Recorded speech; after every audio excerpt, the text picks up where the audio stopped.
This episode of Dragnet is brought to you by author T.R. Darling. For the very best microfiction stories on Twitter, please visit and follow @QuietPineTrees. That's @QuietPineTrees. And now, here's Adam.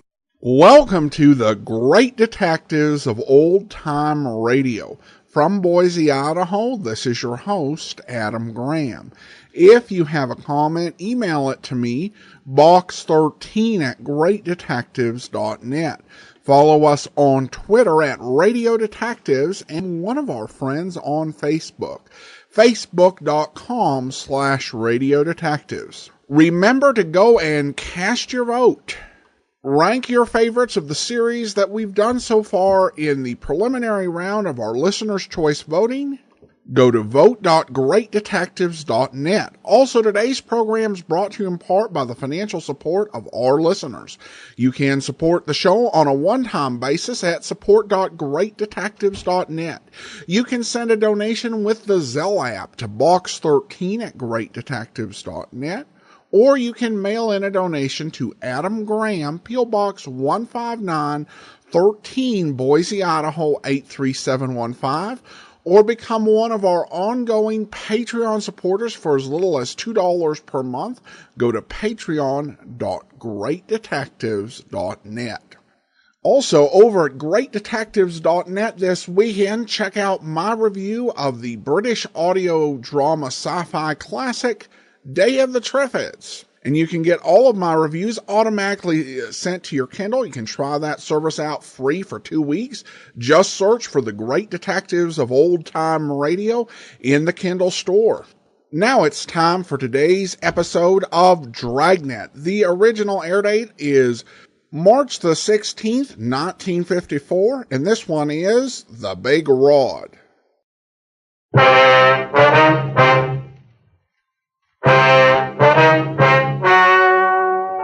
Ladies and gentlemen, the story you are about to hear is true. The names have been changed to protect the innocent.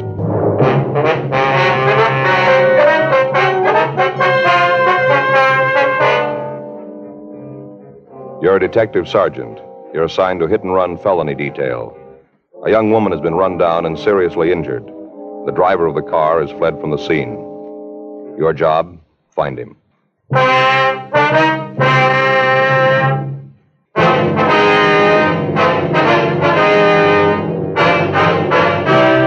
Dragnet, the documented drama of an actual crime.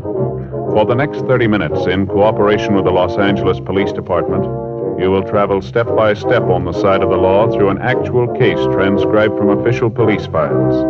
From beginning to end, from crime to punishment, Dragnet is the story of your police force in action. It was Tuesday, April 7th. It was cold in Los Angeles. We were working the day watch out of traffic bureau, hit-and-run felony detail. My partner's Frank Smith. The boss is Captain Calfee. My name's Friday. We were on our way out from the office, and it was 8:40 a.m. when we got to 1784 Byram Street. Front door. Better try it again, huh? Yeah. Wait a minute. Sounds like somebody coming. Yeah? Something you want? Miss Hunter? That's right. What do you want? Police officers. We'd like to talk to you. Oh, about the thing last night, huh? Yes, ma'am, that's right. Well, come on in. I can't stand around for long. I'm going to be late for work as it is. Come on. Thank you. This is my partner, Frank Smith. My name's Friday. How do you do? Hi. Sit down there. I got to get ready to leave. There's some coffee there in the carafe if you want some. No, thank you. No, ma'am, thank you. Would you mind pouring me a cup? You'll find everything right there on the table. 2 sugars. All right. What do you want to know about last night? I told the officers who were there all I know. Yes, ma'am, we know. We read their report. We'd like to go over it with you if it's all right. It seems like a waste of time to me. Spend a little more of it trying to catch the kid that hit the girl. It'd be better all the way around. Yes, ma'am, there's your coffee. Oh, thank you. Ooh, still warm. Either one of you got a cigarette? Yes, ma'am, here you are. Here's the light. Thanks. What do you want to go over? Well, according to what you said to the officers last night, you saw the accident. Is that right? I saw it, yeah. I don't think it was an accident. If you ask me, I think the kid deliberately hit the girl, deliberately. Now, why do you say that? Well, just the way it looked, that's all. Kind of feeling. Way came barreling around the corner. He must have seen her. She was right under the light, didn't even make an attempt to stop, none at all. Mm-hmm. I saw her, the girl, step off the curb. Right under the light. He had to see her, had to. Anyway, she stepped off the curb and started to cross the street. Harry and me saw her. She started to cross, and then all of a sudden, this kid in the hot rod was coming right at her. Was there anything she could do? Yes, ma'am. She kind of looked up at the car and then, well, like she was going to run. But she didn't have time. The car hit her and knocked her down. Did you get a good look at the car? You mean the one that hit her? Yes, ma'am. You bet I did. Passed right under the light. Got a real good look at it. Mm-hmm. I wonder if you'd describe it for us. I told the cops all about it last night. Seems like that'd be enough. Why do I have to go through it again? Well, there might be something you didn't think of last night, Miss Hunter, something you might have forgotten. Isn't likely, but if you gotta have it, I guess that's the way it's gotta be. Hope we can get it over with fast enough. I gotta get down to the corner so I won't miss my bus. Well, if it'd help, we can drive you to work. You can give us the information on the way. Well, that'll be fine. Wait a minute, I'll get my coat. Uh-huh. How'd it look when you came in? Ma'am? Did it look like it was gonna rain? No, it's pretty cold, though. Paper said it might rain today. Well, better take an umbrella. What kind of a car was it, Miss Hunter? A hot rod, you know the kind, real low, 2 exhaust pipes kind of beat up. Well, what kind of a car was it, the brand name? I guess it was a Ford. Looked like one. Mm-hmm. Hard to tell. It was kind of banged up, you know. I don't know why the police allow cars like that on the streets anyway. It couldn't be very safe. Can you tell us what year the car was? Well, I'm not real good at that, but I'd say maybe a 1940. Might have been 1941. It was a pre-war car, though, huh? Oh, You yeah, sure I'm of that? sure of that. Mm-hmm. Would like to get in, ma'am? Okay, thanks.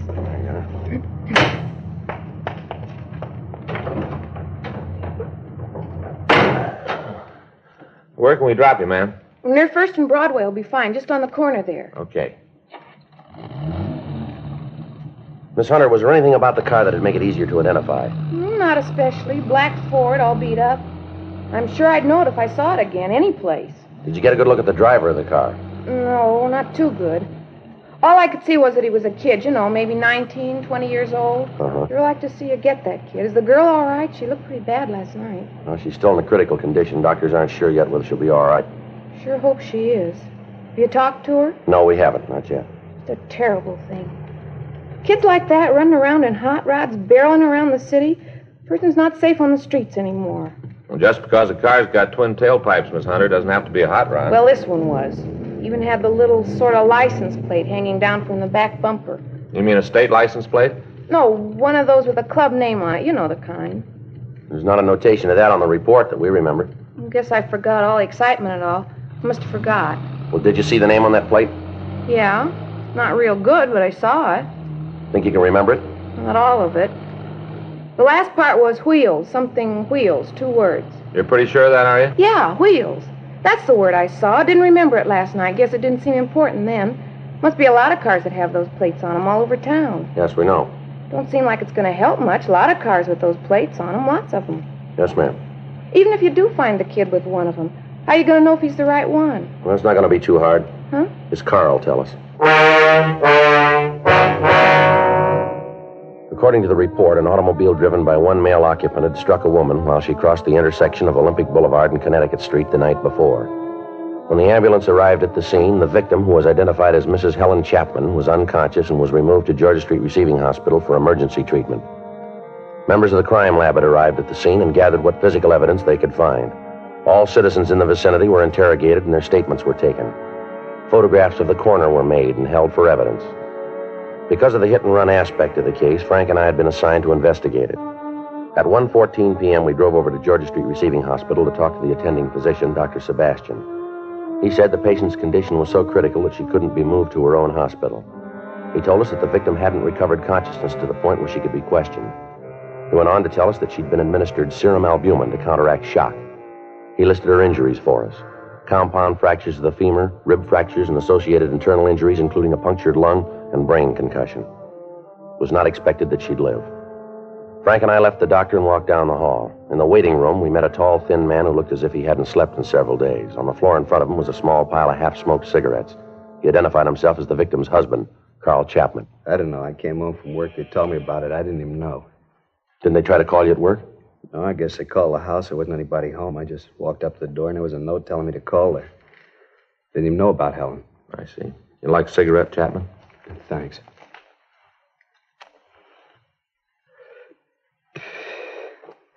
You talked to the doctor? Yes, sir, we just did. Is there anything new? She can be all right? Well, I don't know yet. You can ask the doctor yourself. Why don't anybody tell me anything? All the time I ask how my wife is, they tell me to ask the doctor. Why won't they tell me? I don't know, sir. Can't even find out if she needs anything. He won't let me see her. And anybody who'll tell me what's really happening in there, it's been over 10 hours. Nobody will tell me what's going on. Well, best thing is try to sit down and take it easy, Mr. Chapman. Oh, that's great to say. Just sit down. Easy to say. It's not your wife who's in there. It isn't someone you love. Why are you here, anyway? Why aren't you out trying to get the rotten little punk that did it? Why don't you look for him? We'll get to him, sir. When? After Helen's dead? Is that going to be when you start looking? We're looking for him now. We came over in the hopes that we could talk to your wife. We thought she might be able to give us some information. What in God's name do you want from her? The name and address of the kid who ran it down? Does she have to get out of bed and go find him for you? It's your job, yours. All this talk about the police department being so good, but what are you doing? You're standing around here with your toe in the dirt waiting for my wife to come to enough to point the kid out. All right, sir. Now, take it easy. Take it easy, nothing. You listen to me, both of you. You listen. If she dies, if that kid killed her, I'll find him. I don't know how, but I will. I'm going to do the same thing to him with my hands that he did with his car. I'll find him, I swear I'll find him, and I'm going to kill him. With my hands, I'm going to kill him. Mr. Chapman? Yeah. Can I see you for a moment? Yeah. Would you excuse us for a minute, Sergeant? Sure, Doctor. We'll wait out in the hall. It's a rough one, isn't it? Yeah. Wonder what's going on in there. I don't know. Better call the skipper. Tell him about that plate on the car. Get a broadcast out on it.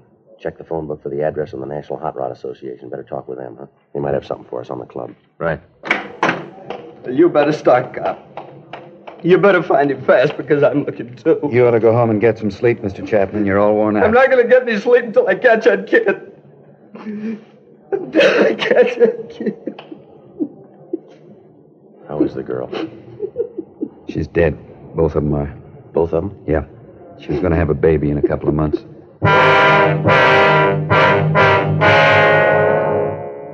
3:15 p.m. Frank and I drove out to the offices of the National Hot Rod Association on Hollywood Boulevard. We met with Bud Coons and Wally Parks. They checked their records for clubs with the last name Wheels. There were 3 in their files. 2 were in the eastern part of the United States, and 1 was listed as having headquarters in Alhambra, California. We obtained the name and address of the president of the club, and we drove out to see him. We found him in the garage behind the house working on a 1941 Ford. We introduced ourselves, and he asked us to sit down. What do you want to see me about? We understand that you're the president of the Square Wheel, is that right? Yeah, that's right. Why? How many members do you have in the club? 18. 18 actives. There's a couple of guys in the service. What's this all about, anyway? How come the questions? All your members have the metal plates with the club name on their car? Yeah. Get them when they pay the initiation fee. Why? Anybody else have them? Not legally. What do you mean? Well, a couple of them out. Been stolen from members. Any of the fellas in the club drive a black pre-war Ford? Yeah, I guess we got about 5 of them. I got one myself, as a matter of fact. Listen, why can't you tell me what this is all about? Figure if I knew what you wanted, I could help you out. Well, a woman was run down by a hot rod last night. One of the witnesses saw a plate on the car that might have been from your club. No kidding. That's the way we get it. What did it look like? Well, they say it had twin pipes, pretty well beat up, white sidewall tires. It's not one of ours, then. You sound pretty sure. What about the plate? Well, I told you, we've had a couple of them stolen. Must have been one of them. Well, how come you're so sure it wasn't one of your members? Oh, I know the cars in the club. There isn't a yo-yo in the bunch. What's a yo-yo? Well, yeah, you know, a shot rod, junk heap. Oh, I see. I don't know. It seems like every time there's any trouble with a car over 5 years old, it's a hot rod. Sure not fair. That's so. Yeah. Come here, I'll show you. Now, take a look at that. I've been working on it for 3 years. Got over $1,200 in it. Take a look at it. It's a lot of motor. Yeah, it's a good car, but what's it prove? The car that ran that woman down wasn't a hot rod. Well, how do you figure that? You said it was a wreck, didn't you? That's right. We haven't got a wreck that's allowed on the streets in this club. I don't know a legal club that has a yo-yo in it. We got a safety check every month. Any car that isn't safe has to be fixed or the guy's out. A lot of clubs operate that way. Yeah, we know. Our kids build rods for 2 reasons. Because they want the cars to run better, be more efficient, or else they want something a little different than you can buy in a showroom. Yeah, well, all this sounds good, but a woman was killed last night by a kid driving a hopped-up car of some kind. Maybe it had twin pipes, a loud muffler, but I'll give you odds from here to Bonneville that it wasn't a hot rod. I know how you guys feel. We're always getting it. Every kid behind the wheel in a second-hand car is a potential killer. The way the papers picture us, we just roam around looking for somebody to run over. That's not true. You check the records. I think you'll find that the ratio between tickets given out to members of hot rod clubs, members of the NHRA, and any other group of drivers will make the hot rodders look pretty good. There hasn't been a ticket in our club in the last year and a half. The one before that was for overtime parking. Oh, I'm sorry, fellas. That car last night wasn't one of our guys, and you can bet he wasn't a hot rodder either. You got any way of knowing who could have gotten the plaque? Well, not right off, but we'll find him. How? There's only so many streets in Los Angeles. We'll find him. Guys like that make things rough on the clean drivers in this town. We'll find him for you. Well, we'll appreciate any help you can give us on this, but it's police business. If you find him, give us a call right away. Don't worry, we will. How do I get in touch with you? I'll leave you one of our cards. Anytime. You call us. All right. I'll get on the phone and get the fellows rounded up. If you turn anything, call us right away. Don't try to take care of it yourselves. Only one thing we're interested in. Yeah, what's that? Proving to you it wasn't one of us. That's what's important. Showing you we're on your side. Well, that shouldn't be too hard. Huh? There's a lot of room. We got the names and addresses of the members of the Square Wheel Club, and we talked to them. We checked their cars, and each of them volunteered to assist us in attempting to locate the hit-and-run vehicle. 6:40 p.m., Frank and I got back to the office. During the afternoon, the broadcast on the car had gone over the state wire, and every police officer in the state of California was looking for the hit-and-run car. When we checked with communications, there'd been no replies to our broadcast. 7:15 p.m., we put in a call to Georgia Street Receiving Hospital, and we talked again to Dr. Sebastian. He told us that the victim's husband, Carl Chapman, had been placed under the care of his family doctor and had been given sedatives to make him sleep. While I checked with Lieutenant Wolfram on the developments, Frank went over to the crime lab and talked with Lieutenant Lee Jones. 8:47 p.m. We met back in the squad room. Any word yet? Nope. Got a call from Al Gibbs. Hot Rod Club? Yeah. He says all the clubs in the area are looking for the car. They divided the city up in sections. Members are checking all the streets. No luck, though, huh? No, nothing. Well, they turned a couple of cars, but they don't check out. How'd you do? Pretty good. Got the report here. Uh-huh. Had a couple sandwiches sent in. Got your Swiss on rye. Good. In the bag there. Where's coffee? Right there, carton. Oh. The lab sure did a good job on this stuff. Here. Mm-hmm. Here's the scene. Victim was found 10 feet 4 inches from the northeast corner, 4 feet 8 inches from the north pedestrian crosswalk. I'd put it about here, wouldn't it? Yeah. They found particles of broken glass. Checked on them at the lighthouse. Lenses from a 1940 Ford. Here's a picture of them. Yeah. In the gutter of the southwest corner, they found this. There's a bumper guard. Yeah. I looked at it. It's new. Any brand name? Yeah, but it's not going to help much. Distributed all over the country.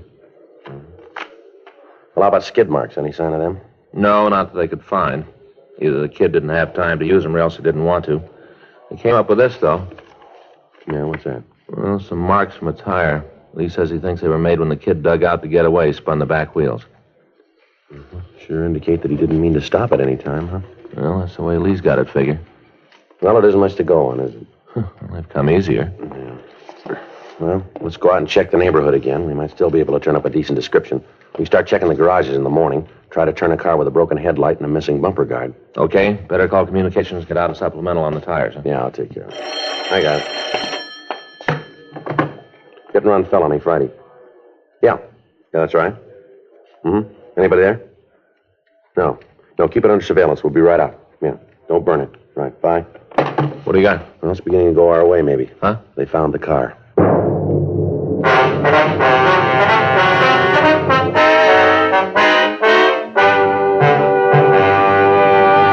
You are listening to Dragnet, the authentic story of your police force in action.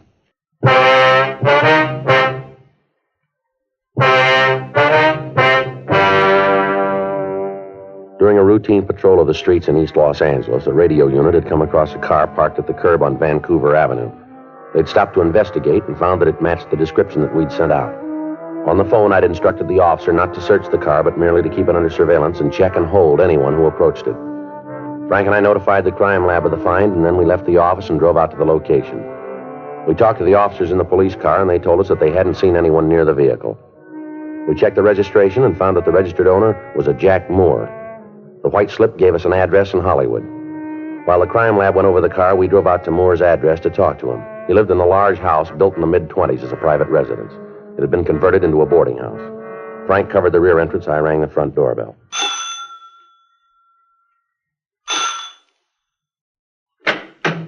Yeah? What do you want waking me up this time of night? Police officers. You have a tenant here named Jack Moore? What about it? We'd like to talk to him. Too late, Mac. He ain't here. Where is he? I don't know. He moved out this afternoon. He didn't say where he was going. A thorough search was made of the suspect's room. The manager told us that Moore had come home that morning, packed his belongings, and left the house. We called the crime lab, and Lieutenant Lee Jones told us that they'd established that Moore's car was the one that had run down the Chapman girl. We talked to the other people in the rooming house. None of them could tell us where Moore might have gone. We put in a call to auto records, but the car was not listed as being stolen. Frank called his name into R&I, but we found that he had no felony record.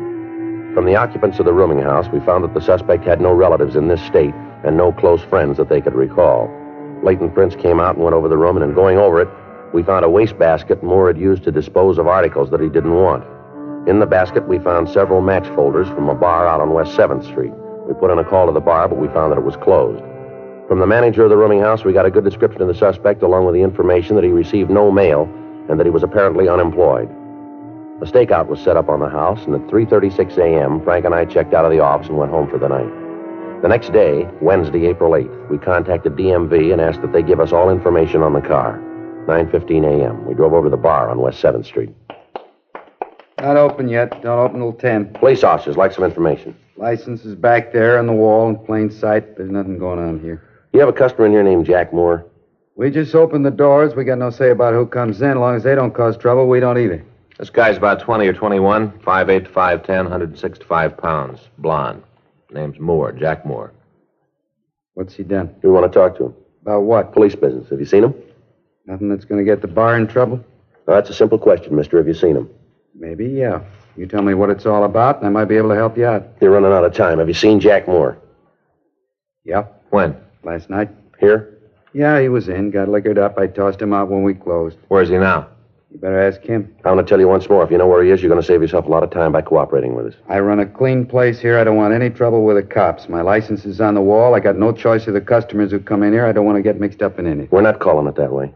That's the way it is. This is a clean place. That's not what the book says. You've been tabbed a couple of times for serving minors. You run B-girls. You haven't served straight liquor in here for a couple of years. Now, if we have to get the information from you downtown, that's the way it's going to be. Get your coat. Oh, now look, fellas, I was just trying to take care of myself. You did. Get your coat. Isn't there some way we can work this thing out? I don't want any trouble. Where's Jack Moore? I try to run a clean place. A couple of times I've been... We've been over all that before. Now, where is he? I got him up at my place. You there now? I guess so. He got pretty loaded last night. Told me he didn't have any place to pad down. I took him home. What's the address? 1862 and a half Woodworth Court, room 14. All right, let's go. Yeah. And don't try to call him. I got no phone in the room. If he's done anything, I had no part in it. Just trying to help a friend out, that's all. Just help a friend out. Yeah, sure. You tell him that, how he got me in trouble, all because I tried to help him out. You just tell him. Yeah, we will. And tell him not to come around here anymore. Tell him to keep out. Tell him that, will you, for me? Tell him not to come back. Don't you worry about it. He won't be back. We called the office, and another team of detectives came out to the bar to keep the bartender under surveillance in the event that he might try to contact the suspect. It took 5.5 minutes to drive to the Woodworth Street address. It was a large building located at the end of a blind street.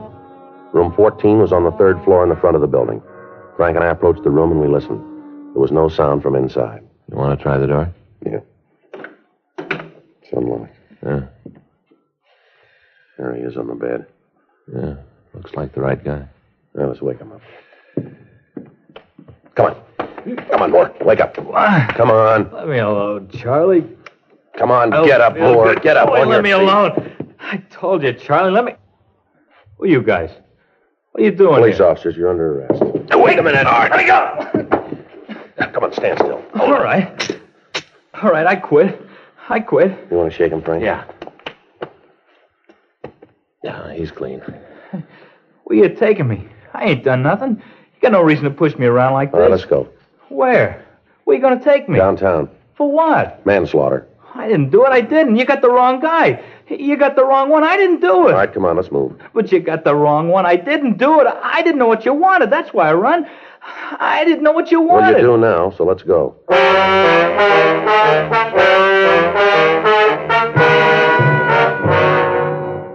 The suspect was taken to the squad room where he was questioned. He refused to admit any part in the crime. He was confronted with the physical evidence and with the ownership of the hit-run vehicle. The witness to the crime came to the office and said that Jack Moore was the man that she'd seen at the wheel of the car when Helen Chapman had been run down. Throughout the interrogation, the suspect refused to say anything.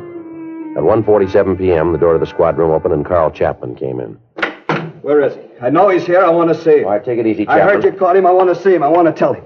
Is that the kid? Are you the one? You the one who killed Helen? Well, answer me. All right, take it easy, Chapman. Is he the one? The evidence points that way, yeah. Please. I want you to do something for me. What's that? Go away. Out of here, please. We can't do that, Chapman. He's in custody. Please leave me alone with him. Come on, Chapman. You better wait outside. Now, just a minute. Listen to me, kid. When they put you in that cell, you get down on your knees and thank God that they found you before I did. You understand? You thank him, and every day you live, you thank him. You do that because I would have killed you. Take it easy, Chapman. My wife's dead because of him. You hear that? You killed her. They got laws to save people like you, but none for her. None for her and the baby.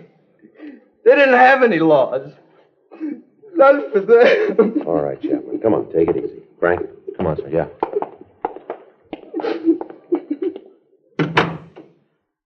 Pretty upset, ain't he? I want you to remember something, kid.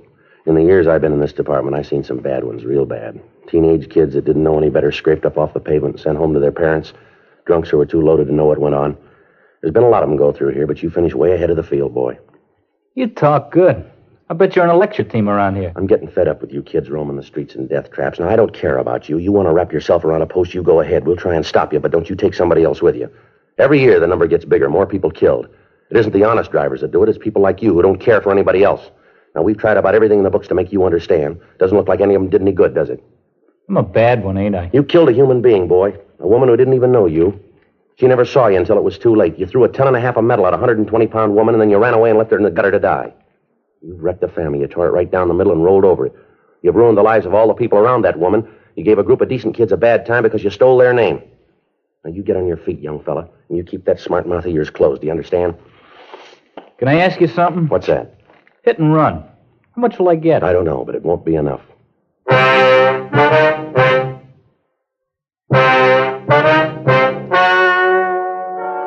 The story you have just heard is true. The names were changed to protect the innocent. On October 14th, trial was held in Department 97, Superior Court of the State of California, in and for the County of Los Angeles. In a moment, the results of that trial.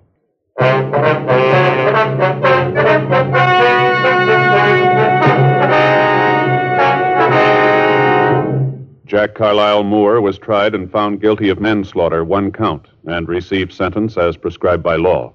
Manslaughter is punishable by imprisonment in the state penitentiary for a period not to exceed 10 years.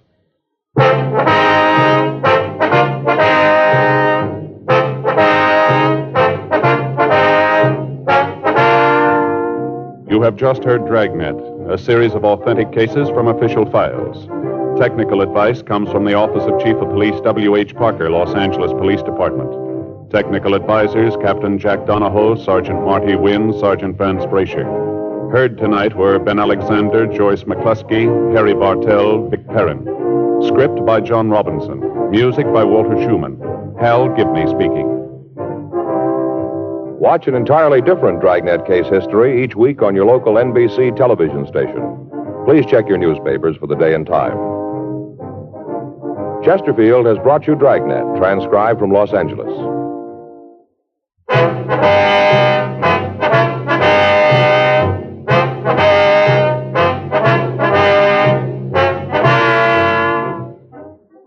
Hear Rocky Fortune following John Cameron Swayze and the news on the NBC Radio Network.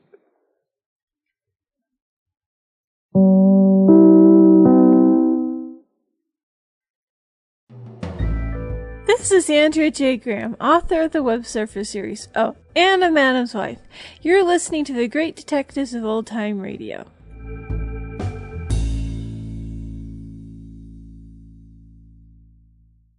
Welcome back. A really responsible, well-done episode of Dragnet. It certainly brings home the real danger posed by reckless drivers, with a perpetrator who's just remorseless and totally uncaring about the damage that he's done and the people he's hurt. And I also have to give Harry Bartell credit for a really good performance that brought home the emotion of the husband. The husband's clearly not thinking straight. He's emotionally out of control and just really angry. And both Friday and Smith let him vent, but make sure he doesn't carry it too far. But what I like about this episode, and what I think makes it responsible, is how it avoids trying to start an artificial moral panic. Because you remember that lady early in the episode who was just like, why are they even allowing hot rodders on the street at all? And it's easy to just kind of rabble-rouse and stir up this sentiment that all these hot rodders are dangerous people and that they're just killers in waiting. It would be nice sensationalism. It'd just be inaccurate and unjustly tar and feather a group of young people. And I like how Jack Webb chose not to take that path and instead to really balance the story out by featuring a responsible hot rodder and actually educating the public about how these clubs work and understanding that if you're dealing with people who are part of the National Hot Rod Association, there are requirements, there are standards in the clubs, and there are things that have to be met. So a really well done, well thought out episode with some great moments in it. I hope you enjoyed it, and that will actually be all for this week. Join us back here on Monday for Mr. Keen, Tracer of Lost Persons, and then we'll be back next Saturday with another episode of Dragnet. In the meantime, send your comments to box13@greatdetectives.net. Follow us on Twitter at Radio Detectives and become one of our friends on Facebook. Facebook.com/Radio Detectives. From Boise, Idaho, this is your host, Adam Graham, signing off.